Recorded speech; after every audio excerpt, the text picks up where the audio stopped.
Hi అండి. మునంగా ఆకు పొడి చాలా ఆరోగ్యానికి చాలా ఒకటి కాదు, 2 కాదు చాలా బెనిఫిట్లున్నాయండి. హెల్త్‌కి కాల్షియము, విటమిను, ఐరను పిల్లలు, పెద్దలు అందరూ తీసుకోవాలండి. చాలా మంచిది. బోన్స్ గూడా చాలా మంచి ఆరోగ్యానికి, హెల్త్‌కి చాలా మంచిదండి. మీరు గూడా యూట్యూబ్‌లో చూసి చేయండి. మీరు కూడా తెలుసుకోండి. చాలా మంచిది. 2 స్పూన్లు మినపప్పు వేసానండి, 3 స్పూన్లు శనగపప్పు, ఇంకా మంచి దోరగా వేయించుకోవాలి. జీలకర్ర 1 స్పూను, మంచిగా ఆవాలండి మీ ఇష్టం, వేసుకుంటే వేసుకోండి లేకపోతే లేదు. హాఫ్ స్పూన్ వేసాను ఆవాలు. మంచిగా దోరగా వేయించుకోవాలి. వేయించుకొని ఎల్లిపాయలు కూడా వేసుకోవాలి అందులోనే. నేను ఎండుమిర్చి వేస్తలేనండి, ఎండుమిర్చి వేస్తే చాలా బాగుంటుంది కానీ కారం పొడి వేసాను. ఇక ధనియాలు 2 స్పూన్లు ధనియాలు, ఇక మంచి దోరగా వేయించుకొని కొద్దిగా ఎల్లిపాయలు కూడా అందులోనే వేసుకోవాలి. నువ్వులు ఎల్లిపాయలు అన్నీ దోరగా వేయించుకోవాలి. ఇక వేయించుకొని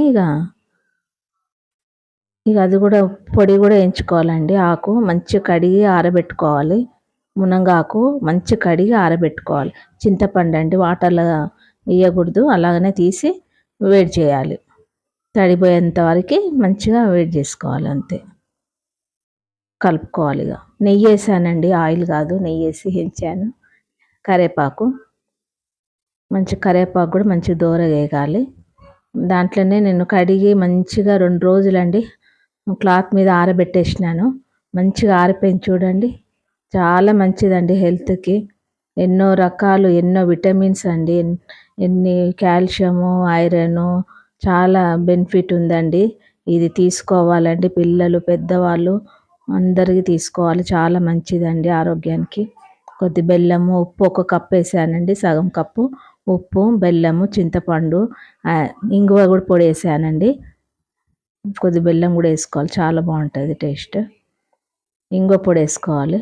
ఇక పొడి చేసింది అది మిక్స్ పట్టేసుకోవాలి, అంతేనండి.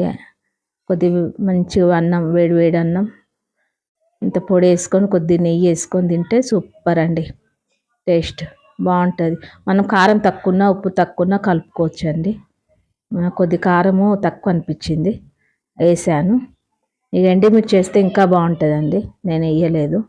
ఈ కారం పొడి వేసాను, అంతేనండి. స్టోర్ చేసుకోవాలి, అలా పెట్టేసుకోవాలి. అప్పుడప్పుడు వేడి వేడి